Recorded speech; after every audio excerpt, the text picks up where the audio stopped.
Muy buenas noches. Los accidentes de tránsito representan alrededor del 40% de las emergencias que deben atender bomberos y servicios de salud.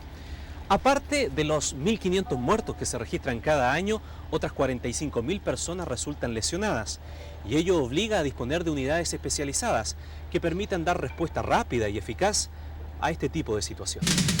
Sufrir un accidente de tránsito es una situación que hoy nos puede ocurrir en cualquier momento, tan frecuente como dramático. Y eso especialmente cuando son niños los involucrados. En esos casos es tan necesario tener equipos especializados como saber brindar apoyo emocional y afecto. Algo así ocurrió solo hace algunos días, recién el lunes pasado. Y con una historia como esa, comenzamos nuestras emergencias del día de hoy.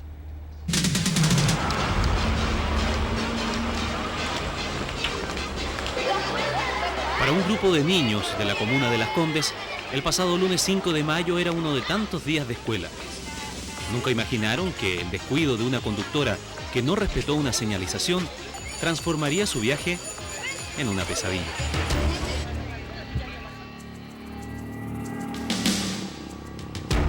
Estaba estudiando en el momento cuando caen los timbres y se nos avisa por los timbres que hay un accidente vehicular y al cual nosotros partimos en el carro. Considerando la naturaleza del accidente, se despachan más unidades que las habituales.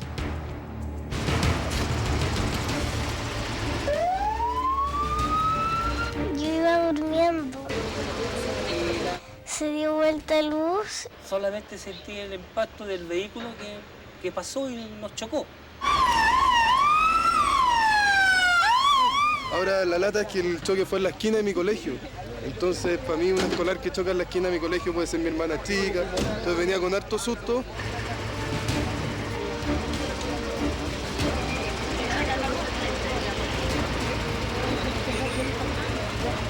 Nos encontramos hora de salida a las 4:30 de la tarde, entonces hora de colegio. No sabíamos cuántos escolares venían dentro del furgón.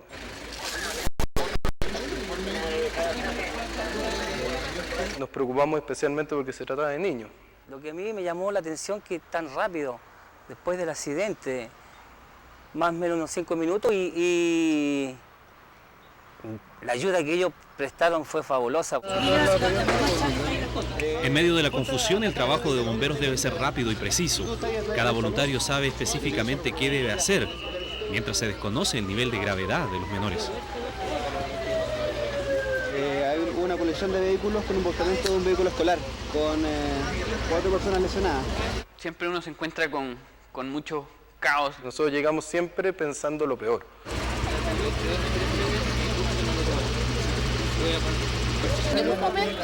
Matías, de solo 7 años, sangra intensamente de su brazo derecho. Junto a él, Ignacia, su hermana, da cuenta de fuertes dolores en su pierna izquierda. No sabía lo que le estaba pasando a mi hermano, entonces me dio pena. Matías es a primera vista el más afectado de los niños, por lo que debe ser trasladado rápidamente a un servicio de urgencia. El riesgo es alto, ya que se desconocen las lesiones internas que podría tener.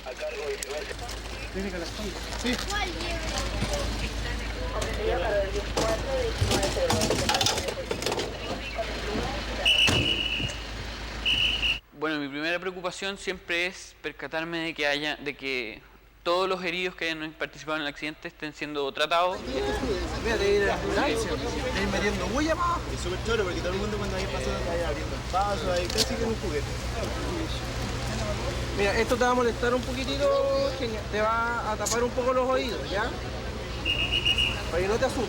Dame un poco más, Jason. ¿Voy a poner así? Sí, ahí.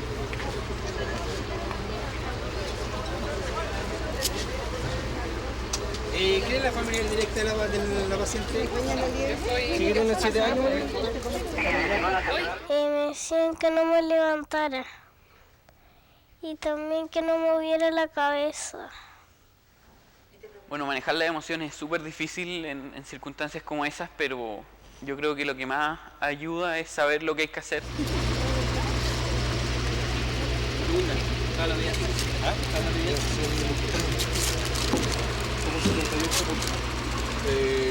no es muy grande. ¿Cuántos años tienes tú? Me refiero a un porte. Una actitud digna de elogio fue la de varios conductores que pasaban por el lugar al momento del accidente y que a la espera de la llegada de los rescatistas ayudaron a tranquilizar a los menores.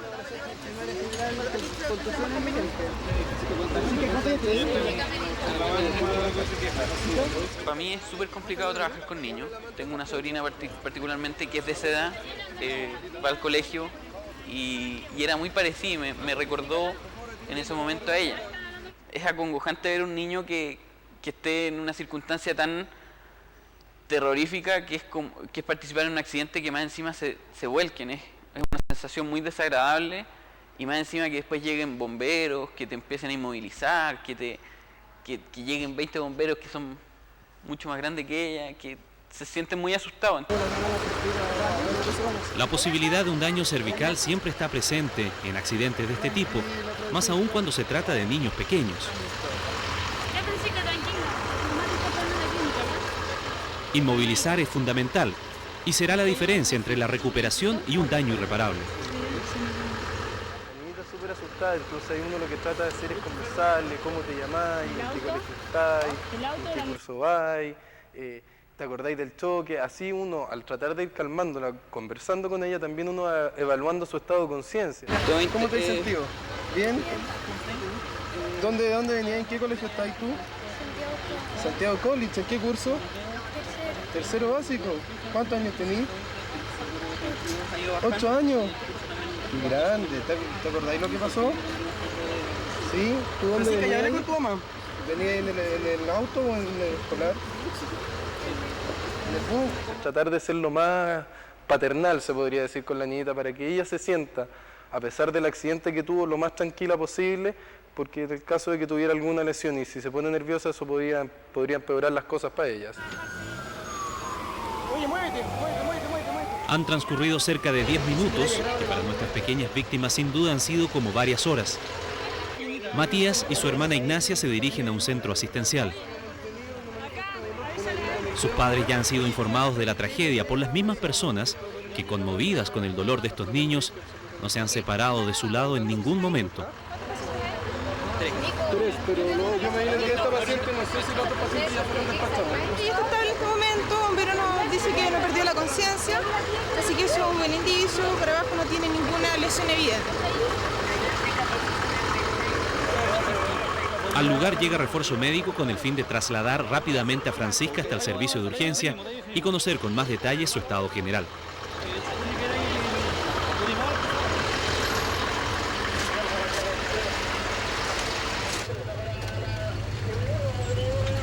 ¿Cómo estamos? ¿Estás tranquilita?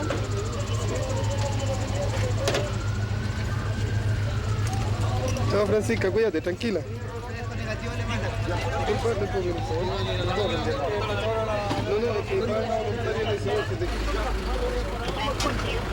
Un par de días, afortunadamente para ella y para todos los que colaboraron en su atención y la de sus compañeros, esto solo será un mal recuerdo.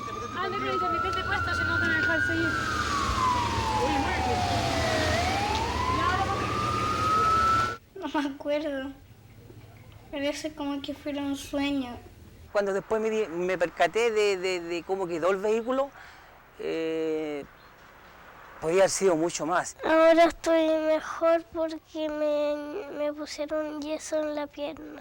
Es súper gratificante el haber participado del rescate, sabiendo que el trabajo que se hizo fue adecuado, sabiendo que fuimos parte de la solución y no del problema. Y el sentimiento de gratificación por lo que hicimos nosotros, que quizás fue un pequeño grano de arena, pero ese pequeño grano de arena quizás ayudó a que esto sucediera. Yo le doy gracias a los bomberos porque me ayudaron a mí y también a mi hermano. Tienen esa calidad humana, ese cariño y que además siempre actúan como deben actuar. Hacen lo que tienen que hacer. Y muy a tiempo, eso es lo bueno. Estoy contento porque luego me voy para mi casa.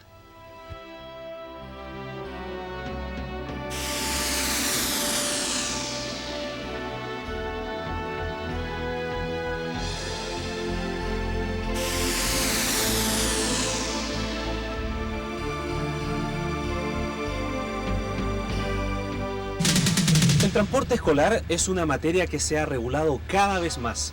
La limitación del número de ocupantes y la instalación de luces de seguridad adicionales ha permitido efectivamente que este tipo de emergencias sigan siendo minoritarias. Para seguir avanzando, el debate se centra hoy en el uso obligatorio del cinturón de seguridad para todos los niños a bordo, un tema que aún está pendiente. Lo que sigue a continuación es lo que puede suceder en una maniobra bastante común al conducir. No respetar la norma básica del adelantamiento termina frecuentemente en una emergencia. Estábamos terminando de almorzar. Recuerdo que era un día sábado. Era tarde. Suenan las alarmas y nos despachan a un accidente de tránsito, Américo Vespucio, con segunda transversal más o menos.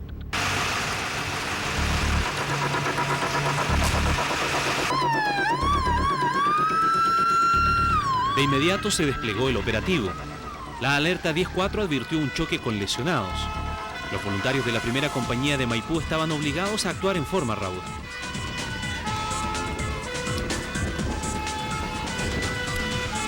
El ruido de las sirenas les abrió paso y en poco más de 4 minutos lograron arribar al sitio de la emergencia. El transcurso del cuartel al accidente, la adrenalina que llevamos y la película que nos vamos haciendo de lo que va a ser, se nos quiebra en el momento en que llegamos y nos damos cuenta que es mucho más de lo que nos íbamos imaginando.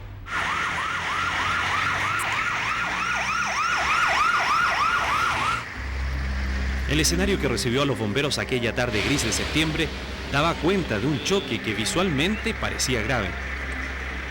Minutos antes, y producto de intentar adelantar por la derecha a un camión, sumado al exceso de velocidad, el automóvil que conducía Jorge Ortiz terminó virtualmente incrustado en una pasarela peatonal. A esa imprudencia, el conductor añadió una omisión que bien pudo costarle la vida. Lo que ya hemos planificado cambia totalmente.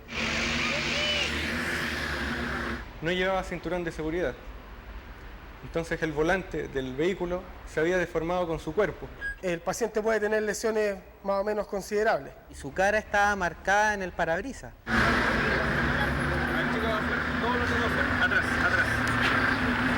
Bueno, estabilizamos el vehículo, ingresa un voluntario al interior del vehículo para poder estabilizar el paciente, empezar a conversarle, preguntarle qué era lo que le había pasado, si se acordaba, si había perdido el conocimiento. Y nosotros empezamos a buscar las formas de poder sacarlo rápido.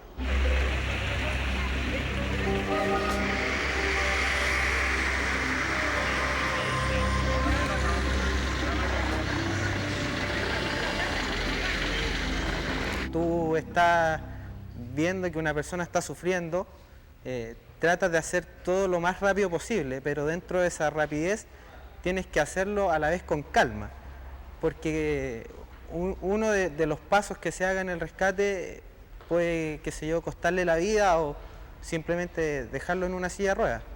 El lesionado era de una contextura bien grande, entonces, y bien macizo. Efectivamente, el robusto hombre de 27 años mantuvo la lucidez, estaba consciente y observó cómo lo socorrieron y cómo también mucha gente desconocida para él se la jugó por auxiliarlo de la mejor manera posible. Y esa misma conciencia, en este caso, ayudó para que mantuviera la calma y pudiese cooperar con los rescatistas.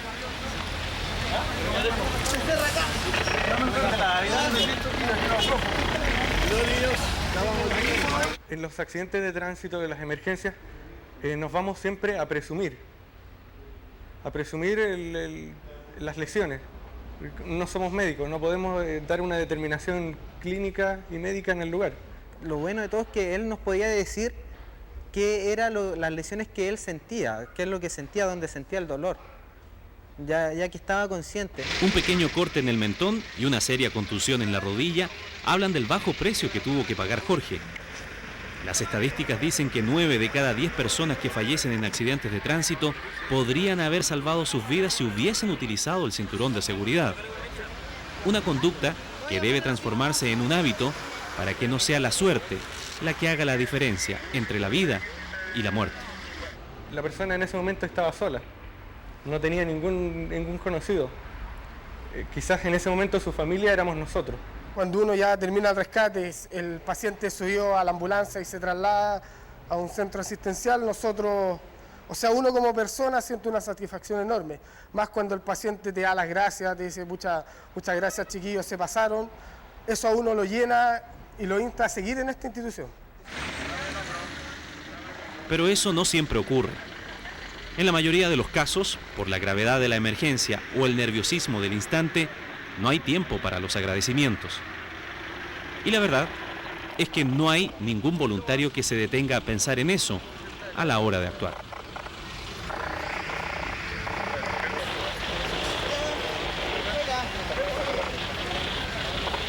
El trabajo que hacen ellos es increíble, o sea, te digo, lo que yo sentí en ese minuto, ya, o me moría o no me moría, pero yo estaba tranquilo en realidad, pero o sea, el trabajo de ellos, sin saber si tú estáis bien o estáis mal, o al darse cuenta que ya estáis un poco a lo mejor bien, te siguen tratando igual como que estuviera ahí en la mayor de las gravedades. Jorge se recuperó de sus heridas. Ahora siente que tiene una deuda de gratitud que está pendiente y que seguirá así, no porque él lo quiera, sino porque saldarla va a ser muy difícil. Yo creo que a lo mejor nunca me van a decir quién fue los que me rescataron, porque el momento que ellos me estaban sacando yo les pedí nombre. Como para ir a darles las gracias después, y ellos dijeron, no, me dijo, no te preocupes, si no te vamos a dar nuestro nombre, porque nosotros te lo hacemos no con el afán de que tú vayas a agradecernos. O sea, les daría un abrazo.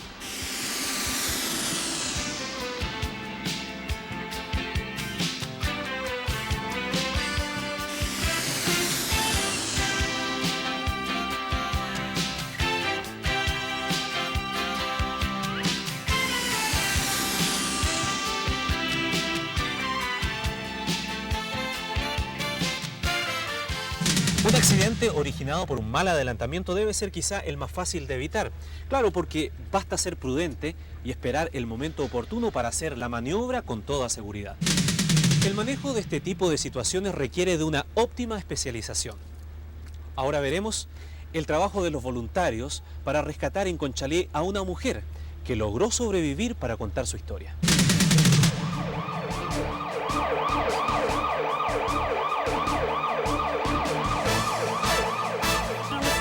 Haciendo vida de cuartel, estábamos acá con los compañeros. De repente sonaron los tonos de despacho a 10-4. 10-4. La señal es clara para los voluntarios bomberiles. Eso significa que se trata de un choque vehicular, un accidente muy común durante los fines de semana, pero en muchos casos de fatales consecuencias. 2 unidades de las compañías primera y séptima de Conchalí concurren al lugar de la tragedia. Eso. Uno no sabe con qué se va a topar, o sea, sabemos que es un choque y lo podemos topar con lo peor. De repente chocamos, pues y ahí no me acuerdo de nada más yo. Pasadas las 22 horas, un automóvil fuera de control se estrella contra un árbol en el concurrido sector de Vivaceta. Quedan atrapados en su interior el conductor y su acompañante, una joven de 19 años. La niña estaba complicada.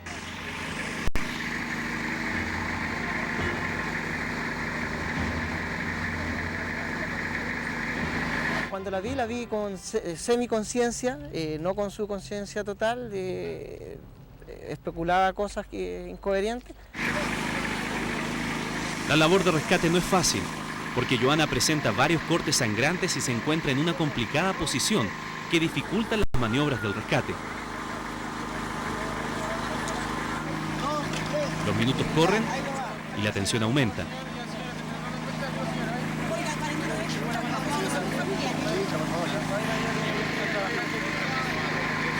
Llegan hasta el lugar familiares y amigos de Joana. La comprensible desesperación por tratar de ver lo más rápido posible a la joven fuera de esas latas retorcidas dificulta aún más el trabajo de los bomberos.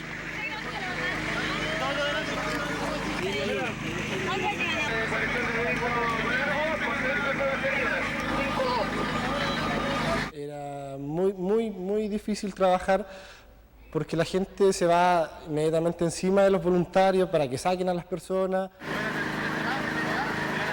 Luego de algunos tensos minutos, Joana por fin es retirada del vehículo. Comienzan entonces las labores de inmovilización que la protegerán de un eventual daño cervical, lo que podría provocarle graves secuelas. en cada momento está pensando uno en que se puede ir la paciente, se nos puede fallecer en el lugar. La joven se encuentra en evidente estado de shock. Se sospecha de múltiples fracturas en sus extremidades. Presenta además el desprendimiento del lóbulo de su oreja derecha. Por momentos su situación es crítica y debe ser trasladada hasta un centro asistencial con urgencia.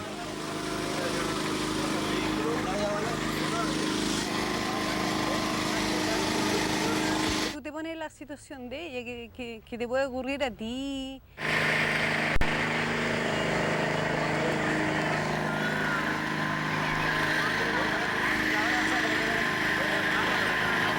Se siente bastante impotencia, sobre todo cuando son personas jóvenes, que tú puedes ver en ellas que tienen un futuro o que se está perdiendo por una irresponsabilidad.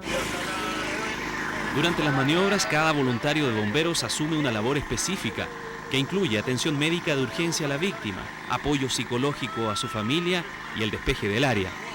Del desarrollo coordinado de todas estas funciones dependerá el éxito del trabajo. El trabajo de bombero es un trabajo en equipo, muy coordinado, que se empieza a coordinar desde que sale el llamado. Había riesgo vital, sin duda, y eso lo sabía Eduardo Gavi, el voluntario que debió asistirla directamente. Yo tuve que acompañarla hasta el último porque fui el que entró al vehículo, me preocupé de la parte cervical, que es un daño que puede generar alguna otra secuela. Joana está casi lista para ser trasladada hasta un servicio de urgencia. Su vida corre a un serio peligro. Y en medio de la tensión del momento, Eduardo, el bombero que en ningún momento se ha separado de su lado, está a punto de vivir una de las peores experiencias de sus 20 años de servicio. Y en la ambulancia me percato de que hay una persona que me llama y me dice, tío, era el conductor del vehículo, era mi sobrino. Una situación muy difícil de asumir para quienes han sido entrenados para ayudar y no para recibir ayuda. En ese momento no solamente atiné a lo que estaba haciendo, no podía dejar de lado mi trabajo por atenderlo a él, porque vi que lo estaba atendiendo otros compañeros.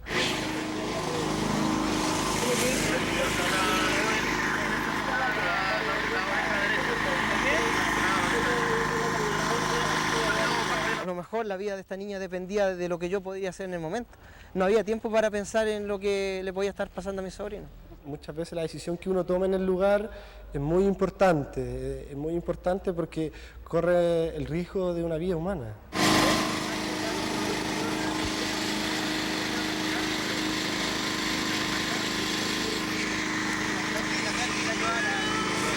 El objetivo de nosotros es ayudar a la víctima en este caso y tú haces incorpora todo lo aprendido, lo aplica en ella y el objetivo es que esté bien. Pues. Los severos daños sufridos por Joana durante su accidente disminuyen considerablemente sus posibilidades de sobrevivir. El estado en que quedó el vehículo que la transportaba da cuenta de la gravedad de este hecho.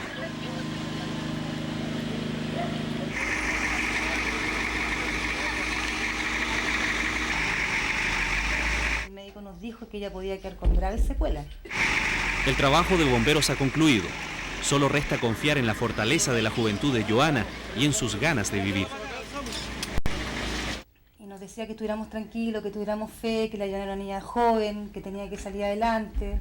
O sea, aparte del servicio que ellos prestaron en ese momento, digamos, de atender a la Joana desde el punto de vista físico, también hubo una cercanía hacia nosotros como personas, como familia. El eficiente trabajo de bomberos permitió que tras una larga y dolorosa rehabilitación, Joana pudiera recuperarse completamente de las múltiples lesiones que sufrió.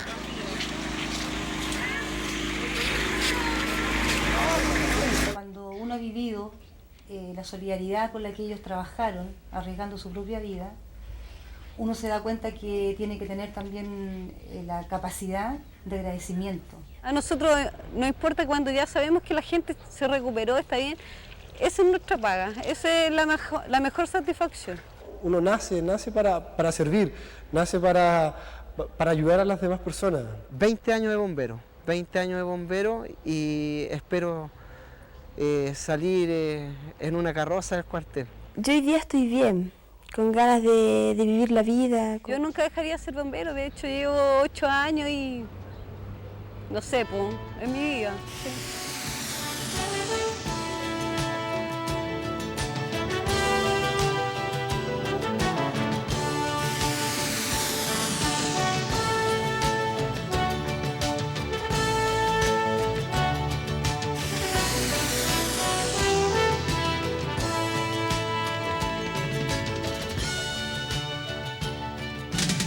Final feliz para esta historia, pero no siempre es así porque cada 6 horas un chileno muere en un accidente de tránsito.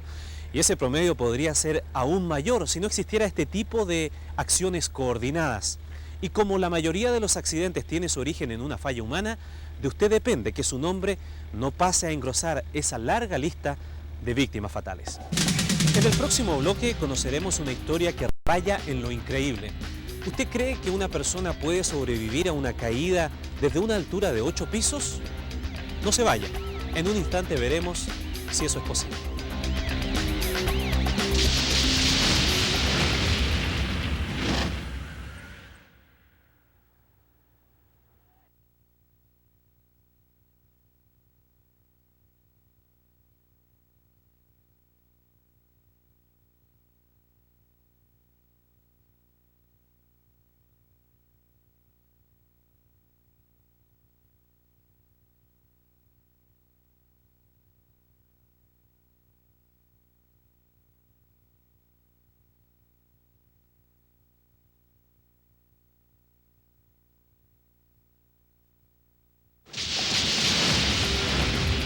Un CHAF es un ducto de ventilación en común que comparten los departamentos de un edificio. A través de él se evacúan los gases que emanan de la combustión de calefón y estufas. Los CHAF, usted lo recordará, en los últimos inviernos se han vuelto tristemente famosos. Claro que sí, porque cuando un ducto se obstruye, el monóxido de carbono, en vez de salir al exterior, regresa al propio departamento. Ello provoca intoxicaciones inoloras y silenciosas que ya han provocado la muerte de decenas de personas.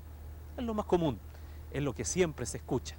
Sin embargo, el 31 de julio del 2001, un CHAF también hizo noticia, pero por otro hecho muy distinto. Un hecho que comenzamos a revisar a partir de este momento.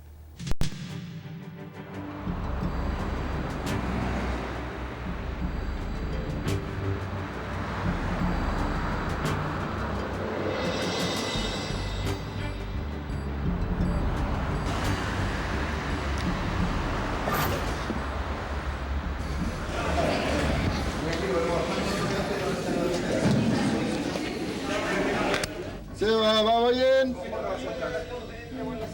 ¿Todo bien? ¿Estás respirando bien? Desde la espalda esta persona hacia la pared.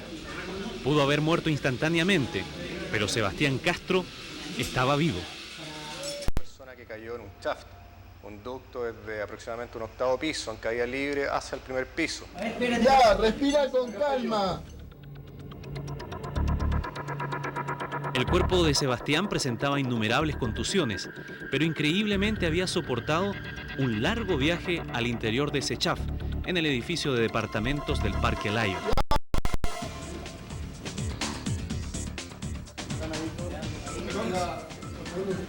Estaba allí, al final de un ducto estrecho, pensado solo para evacuar gases, en donde difícilmente cabe una persona.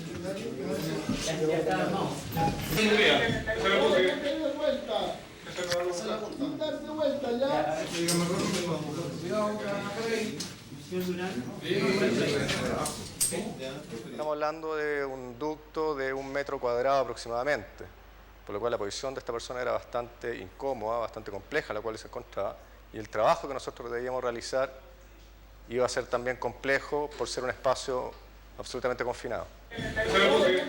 Para el capitán Andrés Márquez, ser rápido o actuar con prudencia era una disyuntiva. ¿Tiene una evaluación primaria cómo está? ¿Detalle? ¿Dame una evaluación primaria? Todos quieren que lo saquemos rápido, todo, y es la presión que tengo como capitán en ese momento. Todos me presionan para que lo hagamos rápido. Y yo tengo que saber decir, ojo, seamos un poco más lentos, hagámoslo bien y evitemos el daño. Y esa presión se siente. Ya, está consciente, le duele el pecho, está con sensibilidad en las piernas, pero aparentemente debería tener una fractura en las piernas. No tiene sangramiento aparente y principalmente está consciente, está bien. Está consciente.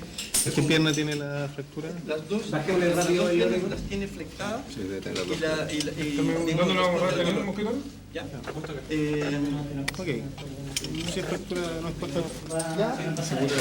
No le vas a sacar el... Este joven estaba consciente, por lo cual nosotros ya logramos una comunicación con él directa desde el entretecho del edificio, desde donde él había caído, hacia el primer piso donde él se encontraba. Como no existía riesgo vital inminente, se podía actuar con más calma. Había que deslizarse hasta el final del ducto, primero para confirmar que el estado de Sebastián permitía efectivamente disponer de más tiempo, y segundo, para calmar su miedo y ansiedad. ¿Tú vas a bajar? ¿Tú vas a bajar? Capitán. Tomás Enríquez sería el encargado de esa misión. Uno tiene que tener dos funciones en ese minuto. Evaluarlo a nivel, evaluarlo y al mismo tiempo ser su amigo.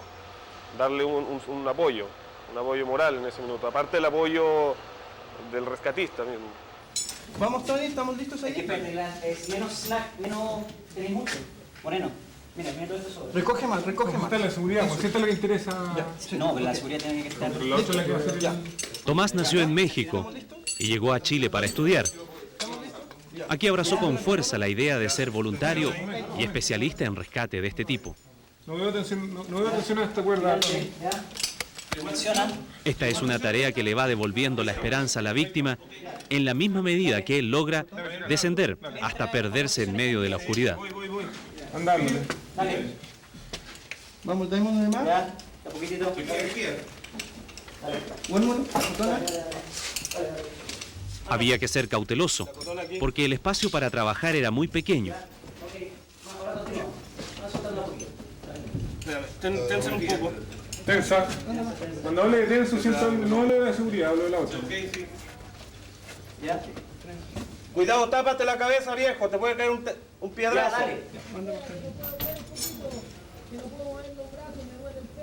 Ya, ok, quédate quietito ahí sin moverte, ¿ya? Dale. ¿Estás mexicano? Estoy de tu voz, teniente. ¿Vamos? Un voluntario llevaba el control mientras el resto aseguraba la piola e iba graduando la entrega de cable para hacer más suave el descenso. Vamos. Andando nomás. ¿Por qué no me prestas la linterna un poquito? La linterna... 20, la linterna. Toma. Agarra bien al teniente. Tengo un hoyo paralelo aquí. Ya, dale. Tú baja nomás. Eran más de 20 metros los que había que sortear para llegar con la ayuda a Sebastián. Tomás, ¿está firme ahí? No, un poco más. Dale más. Ahí estoy. ¿Estás firme? Sí. Ya, Dale conforme. un poco más, tiene que saque la cosa para trabajar bien.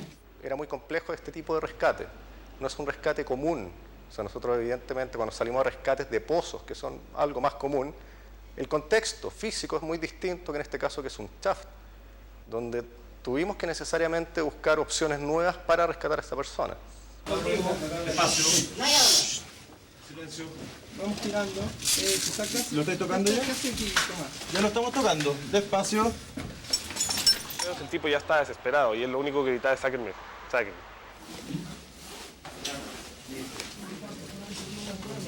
La dificultad de bajar una camilla más de 20 metros por un ducto, donde apenas pasa una persona, hizo barajar múltiples alternativas.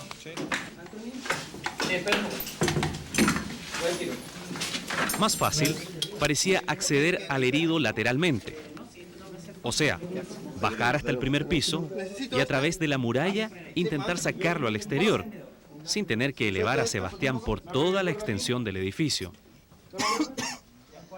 Pero lo más lógico no siempre es posible. Tú me dices... Estamos entrando por abajo, justo hay una tabiquería de madera. Entonces lo que vamos a hacer es reventar la tabiquería de madera y entrar por abajo.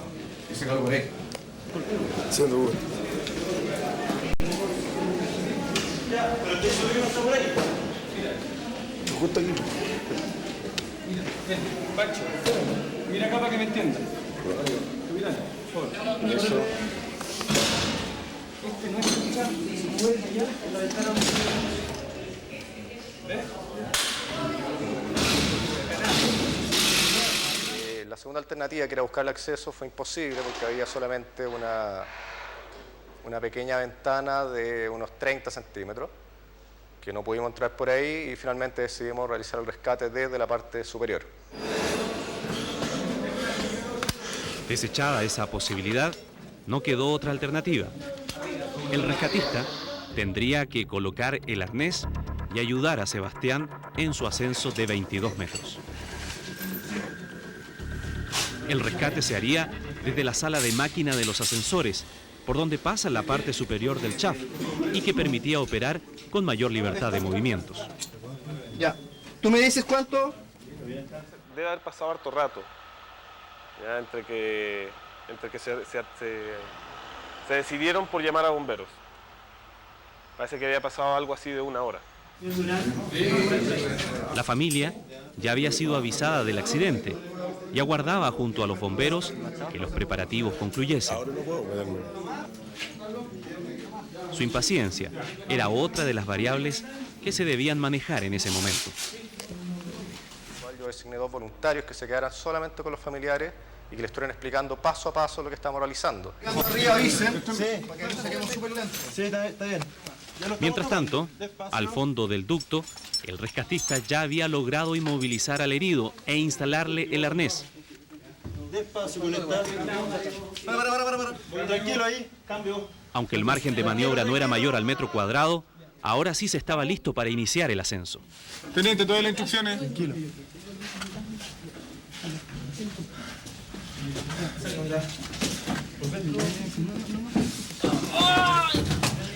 Tienes que las instrucciones, si no, todavía no. Despacio cuando hay que seguir, teniente. Vamos a subir a la cuenta de 3. A la cuenta, yo, tranquilo. ¡Silencio! Trata de agarrar mi cuello. 1. Silencio. ¿Ya? No, está bien. Tranquilo. Ay, tengo una idea ahí. Ya, pero te va a doler igual. 1, 2, 3. Despacio. Aquí está. Mi pierna. Estaba angustiado, pero no pensé que... Sabía que me iban a sacar. Confiaba en los bomberos. Mientras la prensa se reunía en las afueras del edificio y transmitía en vivo la tensa espera de este rescate, Sebastián lentamente era regresado a la superficie. En un instante conoceremos el detalle de esa experiencia.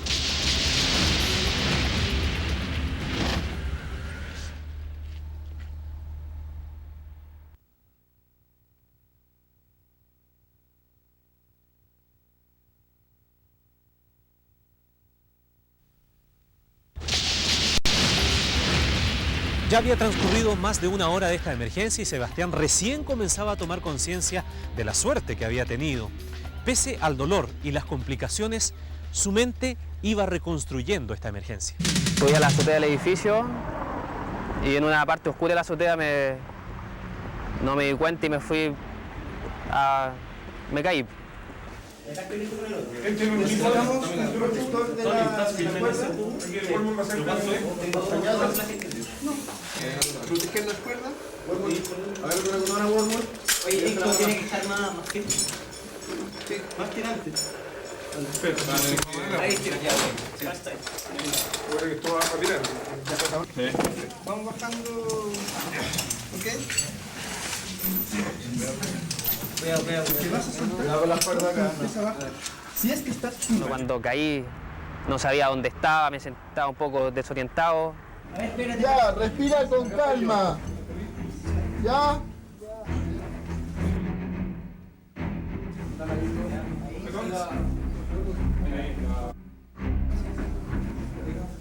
Yo pensé que me había caído 2 metros y en el fondo fueron 22 metros. Pese a la caída, Sebastián nunca perdió la conciencia. Y eso, si bien ayudó a que él mismo evaluara su condición para poder dar más tiempo a que lo sacaran de allí, también produjo que su nerviosismo y ansiedad a ratos lo traicionara. Y estaba imposible. Por el espacio no me dejaba trabajar, él tampoco me dejaba trabajar por la posición en la que se encontraba. Fue complicado, sí. Bueno, y ahí un poco asustado, sin poder respirar, bajó un bombero, ahí él me dio oxígeno y me calmó un poco, que me tranquilizara que estaba todo bien. ¿Tú me dices, Tomás?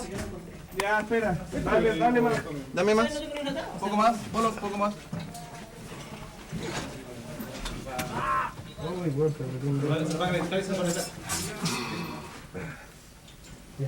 Y estando consciente la persona, no estando comprometida gravemente con riesgo vital, teníamos que evitar que ya las lesiones que tuviera fueran las menores. Vamos, despacio.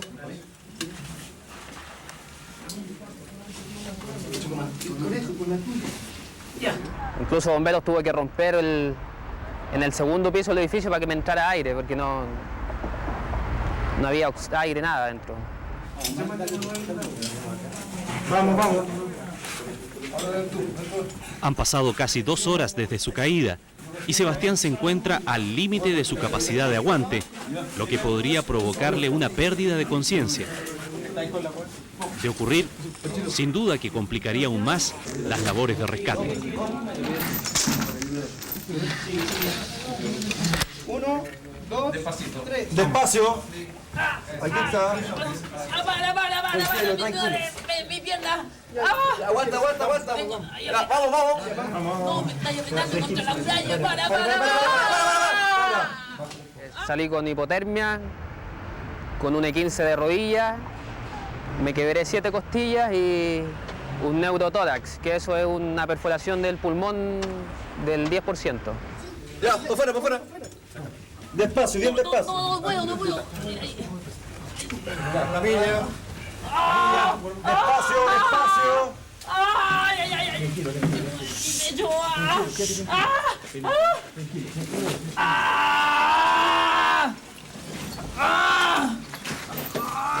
Con el arnés yo estaba doblado. Me empezaron a subir y al subirme con el arnés me enderezaron. Entonces ahí me estiraron las costillas y por eso gritaba harto. ¡Ay!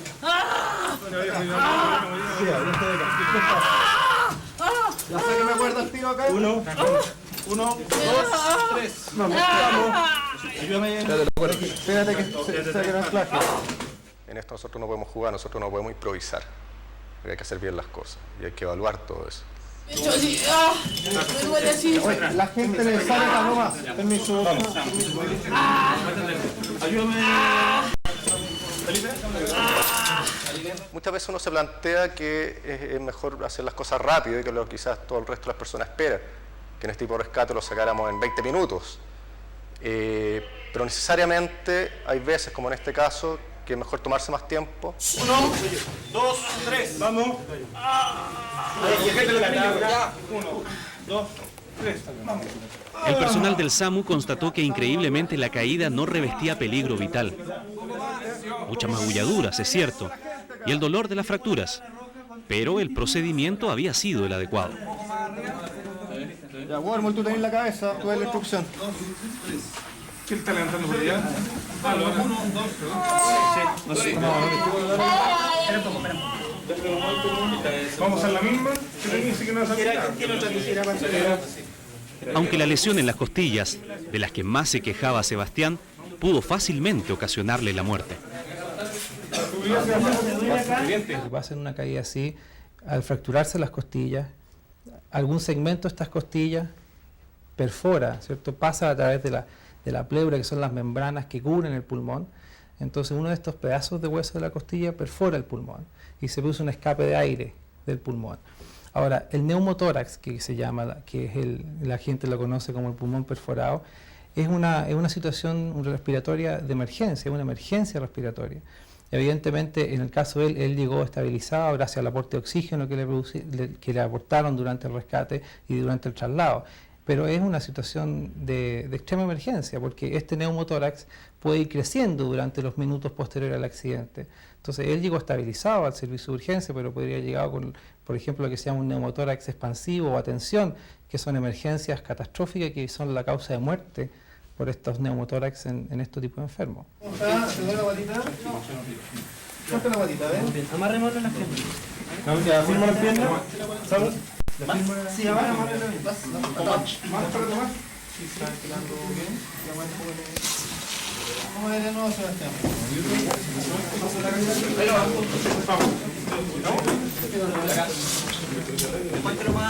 Sigo filmando yo. Sigo filmando. Sigo filmando.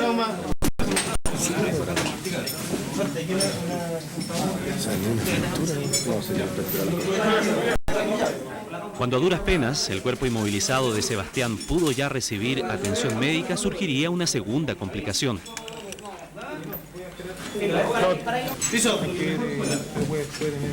Sacarlo del ducto no se podía hacer por el techo. La única forma era hacerlo por la puerta lateral de la pequeña sala de máquinas, donde el giro era casi imposible.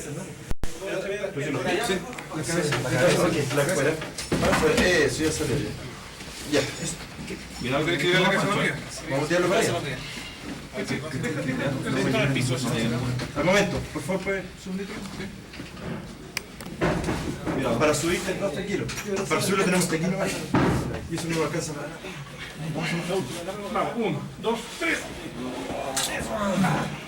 Estamos bien. Nos falta una.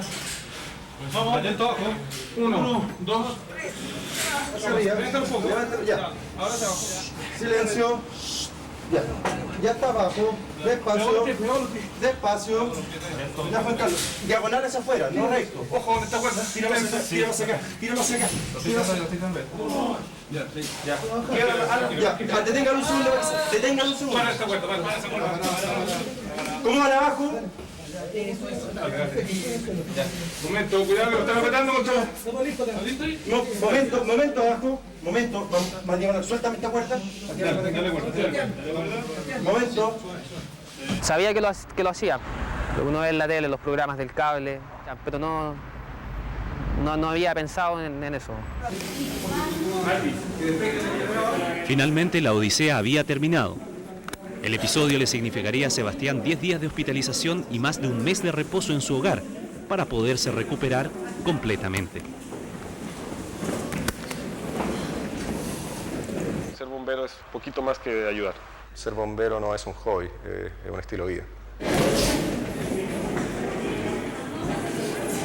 La tensión del momento hace que las víctimas no logren registrar en su memoria mayores recuerdos de quienes los ayudaron. No hay rostros. No hay nombres.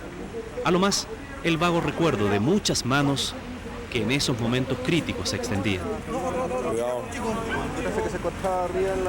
Ahora estamos. No sé qué les diría, pero muchas gracias.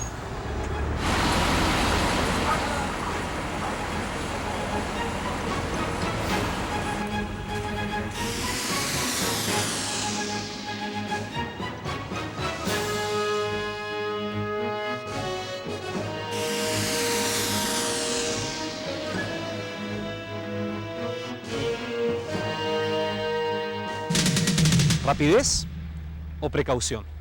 Esa es la pregunta que siempre surge en un rescate. Claro, porque hacer la tarea en el menor tiempo posible puede significar salvar una vida, pero en otras ocasiones precipitarse solo ocasiona más daños. Otra de las complejidades de una actividad como esta, que no solo sabe de riesgos personales, sino también de difíciles decisiones que hay que tomar en momentos críticos. Regresamos la próxima semana con más emergencias y con más héroes en acción. Buenas noches.